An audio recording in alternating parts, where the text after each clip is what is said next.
যদি জামাতে এমনকি নিজে একাকীভাবে নামাজ পড়ে, নামাজ চলাকালে হাসি এবং কাশি আসে, তখন কি অবস্থা আমি কি ওটা জ্বর করতে পারবো কিনা? জামাতে এমনকি একাকীভাবে নামাজ প্রশ্ন বুঝছেন আপনারা? জামাতে হোক একাকী হোক নামাজ পড়তেছে, এখানে একটা হাসি আসে, হাসি আসলে কি বলতে হয়? আলহামদুলিল্লাহ। হাসি আসলে কি বলতে হয়? হাদিসের মধ্যে অবশ্যই বলতে হবে, কিন্তু নামাজের মধ্যে বলা যাবে না। নামাজের মধ্যে হাসি দিলে আলহামদুলিল্লাহ বলা যাবে না, মনে রাখবেন। নামাজের মধ্যে হাসি আসলে আপনি আলহামদুলিল্লাহ বলা বলতে পারবেন না। আপনার সূরা যারা যেটা করবে সেটা করতেছে, আমাদের বাইরে বলতে হবে।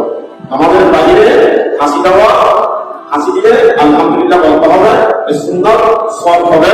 এবং যদি এই হাসি দেওয়ার হাসে যে আসে যে শুনে ওনাকে আলহামদুলিল্লাহ বলতে হবে, এটা সুন্নাত, এটা হক। আপনি যদি তাকে বলা করেন আপনি হকের কি হয়েছে, বুঝতে পারছেন? নামাজে বলা যাবে না, আমাদের মধ্যে হাসির জন্য আলহামদুলিল্লাহ বলা যাবে না, বুঝতে পারছেন?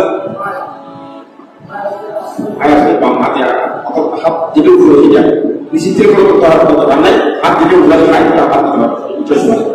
বারবার আমাদের পশ্চিম বলেন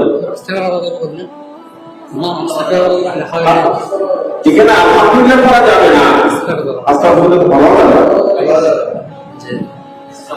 ওনাকে এটা জানা দরকার। ওনাকে আলহামদুলিল্লাহ বলা যাবে না, কোথায় নামাজে বাইরে নামাজ কথা বুঝতে ওনাকে ভিডিও করে কিছু কথা কাটি কি করেছে বুঝলে বলছে না নামাজের মধ্যে, নামাজের বাইরে আলহামদুলিল্লাহ বলার জন্য আমার রাসূল পাক সাল্লাল্লাহু আলাইহি ওয়াসাল্লাম হাদিসের মধ্যে একটা অধ্যায় করেছেন। আপনারা হাসি দিলে অবশ্যই আলহামদুলিল্লাহ করবেন।